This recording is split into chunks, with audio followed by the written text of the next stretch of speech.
You don't ever really expect that it's going to be something that you're diagnosed with. It came as quite a surprise. My fear was about the people that I was going to be leaving behind.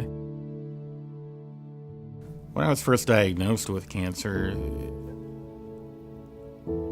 I think like most people, there's a sense of denial. I first met Scott. He was being cared for by one of our medical oncologists, and he had had a cytoreductive procedure in HIPEC at our center 2 years prior. He'd been under simple observation. He had not had systemic chemotherapy in 2 years. But unfortunately, he recurred. We felt that if we could get a similar type of result with another procedure, it would certainly be in his best interest rather than getting systemic therapy over the course of months.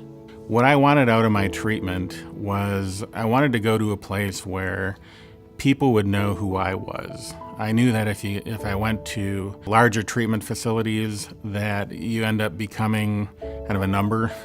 And so I wanted that personal type of treatment. I think the patient has to be at the center of the decisions that actually affect them.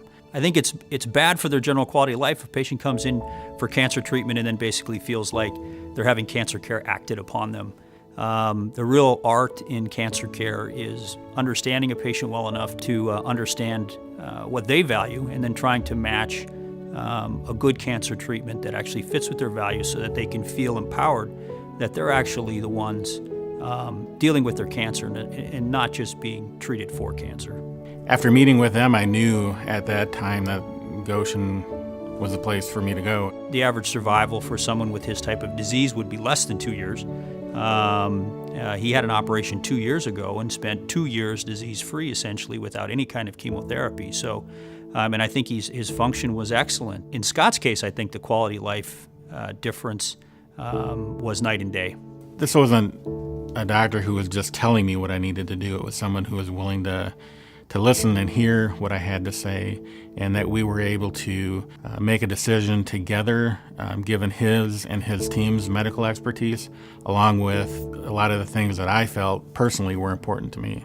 People were invested with my getting well, and I really felt like I received the best care that I could. I think our program is unique in this part of the world in that we have the full spectrum of surgical specialists and ancillary support staff to try to meet all the needs of every patient with cancer. And I think it's constructed in an environment that allows all of these people at any time to focus on the patient and try to do the right thing for them. I had mentioned to my doctor as a goal of mine from day one is I want to make it to my 25th anniversary. We were able to do that. Goshen has changed my life most simply in the fact that without Goshen, I wouldn't be alive right now. I'm convinced of that.